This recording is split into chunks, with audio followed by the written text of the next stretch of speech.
ำซองไหลลองเคียงคองกับสายผู้บ้าน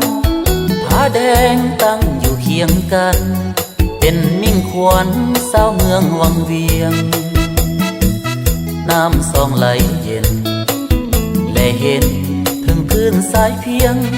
ดังน้ำใจสาวเมืองวังเวียงหักษาสูงส่งบ่จืดจางหายหลายปีพ้นผ่านผู้บ้านเมฆมืดบังจอมจำปามาลาเคยหอมทั้งดอกขจร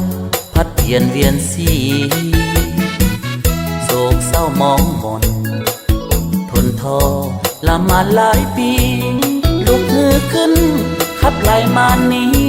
วังเวียงบัดนี้ยิ่งงามสดใสสมคำลือซาเตียนวังเวียงสวยสง่าปีละสนเก่งการักษาไว้แนวหน่อเมืองสองเพื่อศาสตร์มั่นคงเพื่อจุดประสงค์ถูกต้องปองดองแผ่นดินแสนแพงเมืองสองมาเป็นเจ้าของช่วยกันสร้างสรรค์แสงอารุณสองน้ำซองส่องแสงแวววาวเหมือนดังน้ำใจปอดขาวทุกเผ่าชนในแดนแห่งนี้พร้อมกายวาจารักษา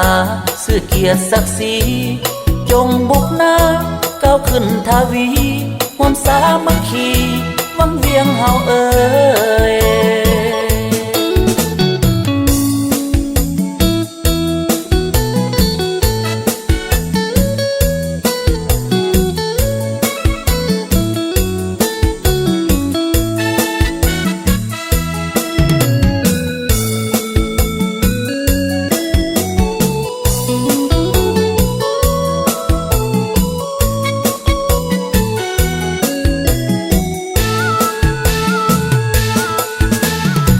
สมคำลือซาเตียน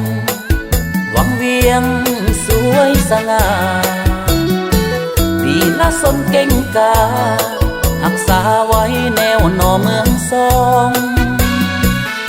เพื่อศาสตร์มั่นคงเพื่อจุดประสงค์ถูกต้องปองดองแผ่นดินแสนแพงเมืองสองมาเป็นเจ้าของช่วยกันสร้างสรรค์แสงอารุณสองน้ำซองส่องแสงแวววาวเหมือนดังน้ำใจปอดขาวทุกเผ่าชนในแดนแห่งนี้พร้อมกายวาจารักษาชื่อเกียรติศักดิ์ศรีจงบุกหน้าก้าวขึ้นทวีความสามัคคีวังเวียงเฮาเอ่ย